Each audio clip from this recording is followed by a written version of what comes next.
El tema que voy a tratar en esta oportunidad es uno de los flagelos que más aquejan a la población mundial, como es la violencia. ¿Qué es la violencia? La violencia es el uso desmedido de la fuerza verbal o física que se hace contra una persona con el fin de lastimarla.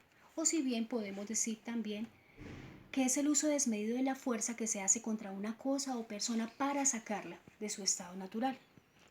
Es la serotonina la encargada o la que activa el cerebro o activa mejor en el cerebro los receptores inhibidores y excitadores que regulan el estado de ánimo, la ansiedad, la ingesta de alimentos y la violencia impulsiva. Es objetivo, en verdad, hablar de la psicobiología de la agresión o de la violencia, pero esta la podemos clasificar de la siguiente manera, según los tipos de agresión. Según los tipos de agresión, esta puede ser directa, cuando los actos destructivos son concretos, e indirecta cuando no hay actos destructivos concretos en la agresión.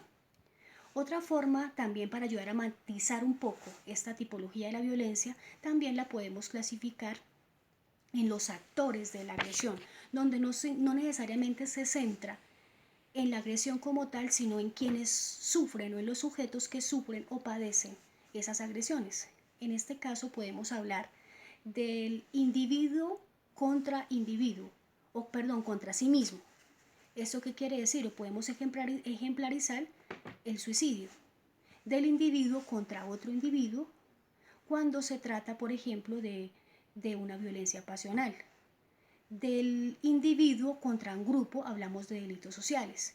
De un grupo contra un individuo, cuando podemos poner como ejemplo la pena de muerte, y de un grupo contra otro grupo, cuando hablamos de guerras y de terrorismo.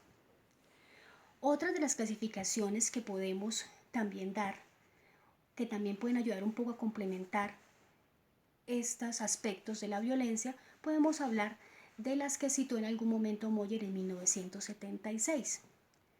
Podemos hablar de la agresión intermachos, de la agresión irritable, predatoria, la agresión sexual, la agresión instrumental. Todas estas agresiones complementan de alguna manera lo que es la violencia en sí. ¿Desde qué perspectiva se puede hablar de una intervención para la violencia? Obviamente, cuando hablamos de aspectos neurológicos, podríamos estar hablando de intervenciones farmacológicas, pero también podemos hablar de intervenciones conductuales, por ejemplo, las terapias de grupo, las terapias de lenguaje asertivo, terapias conductivas, terapias cognitivas, terapias que ayuden, terapias de grupo, que ayuden a estas personas de alguna manera a encauzar nuevamente sus sentimientos y sus emociones. Esta de alguna manera es una perspectiva muy global de lo que es este flagelo de la violencia. Podríamos adentrarnos mucho o tratar de ampliar un poco más, pero estos son los aspectos más básicos, las clasificaciones de pronto más específicas de la violencia. Espero que de antemano sepamos nosotros de que la violencia de alguna manera hay que erradicarla de nuestras vidas, hay que erradicarla del mundo entero. Y esto se empieza desde casa, se empieza desde los valores que de alguna manera se fomenten en casa.